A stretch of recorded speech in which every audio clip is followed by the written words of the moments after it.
Shalom saudara-saudaraku yang terkasih. Selamat Paskah dan selamat beraktivitas.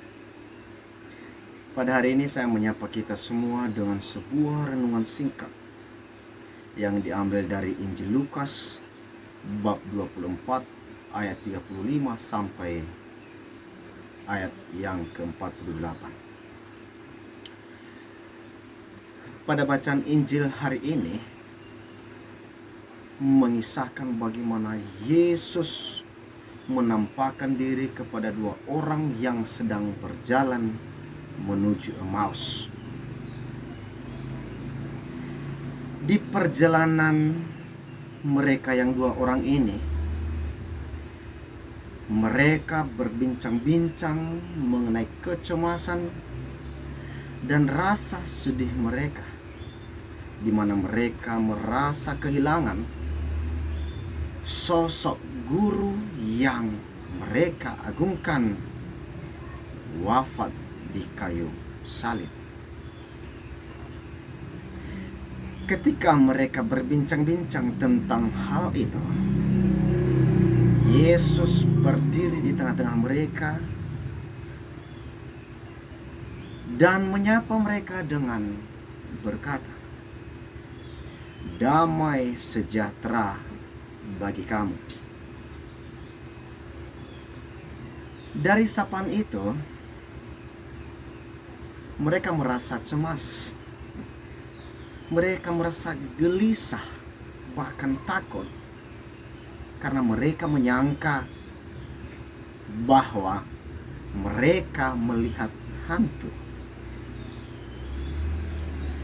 Dari kegelisahan dan ketakutan, kedua orang ini menunjukkan bahwasanya mereka masih belum percaya sepenuhnya bahwa Yesus telah bangkit dari antara orang mati, sebagaimana tertulis dalam nubuat Musa dan kitab nabi-nabi lainnya. Namun, ketika Yesus melihat keraguan-raguan yang dimiliki oleh kedua orang itu, Yesus menguatkan mereka supaya mereka percaya bahwa orang yang menyapa dan bertemu dengan mereka itu adalah bukan hantu, tetapi Yesus itu sendiri.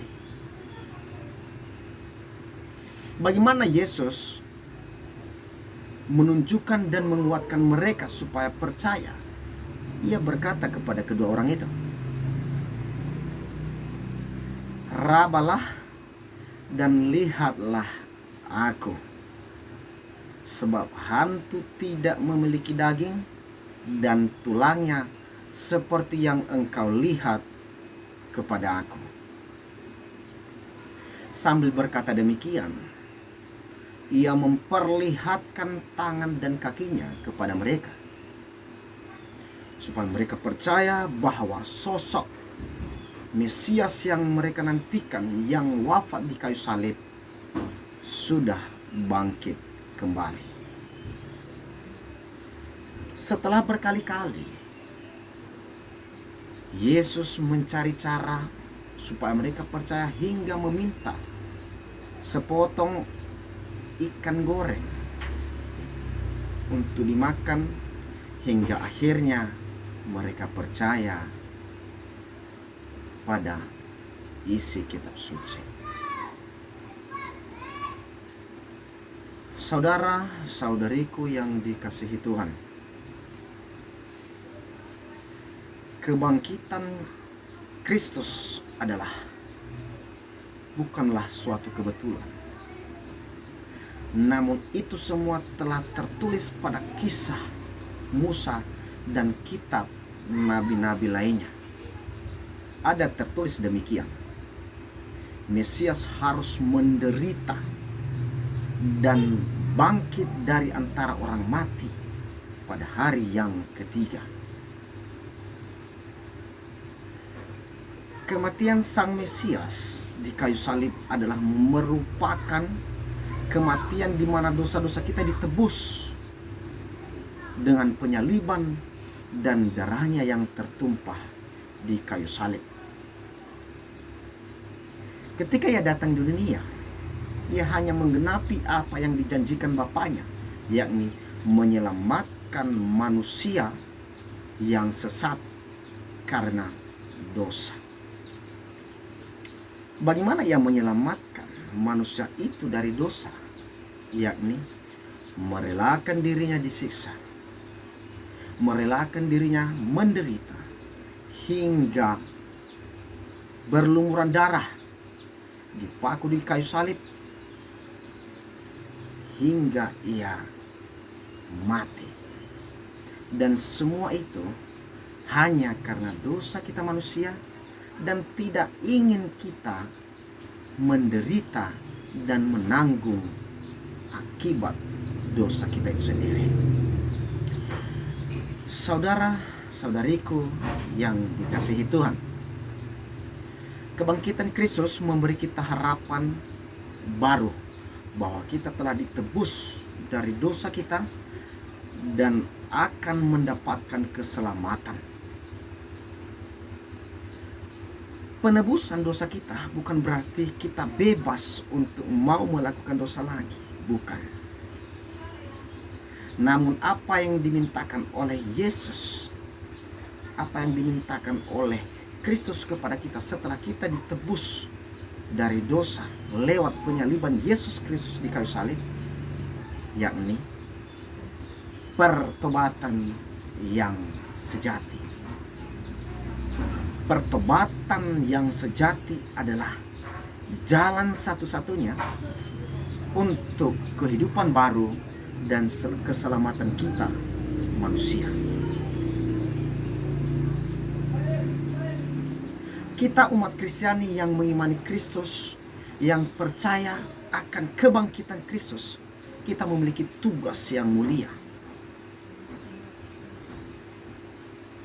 Dan ini diberikan oleh Yesus sendiri, yakni menjadi saksi Kristus bahwa Mesias telah bangkit dari antara orang mati.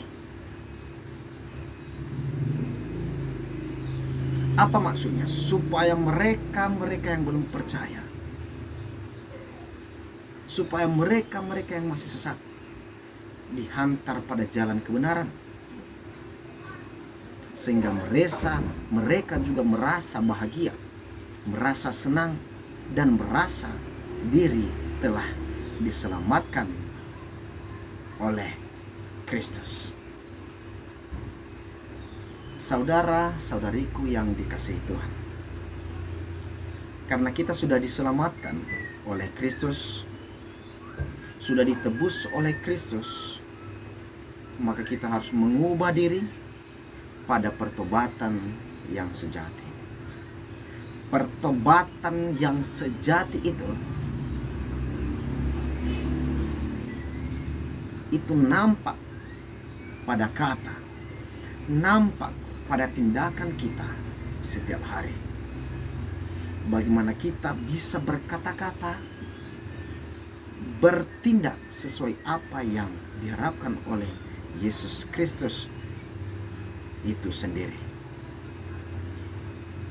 Meskipun dulunya kita adalah orang yang telah menyakiti hati Kristus, orang yang telah menyalibkan Kristus di kayu salib,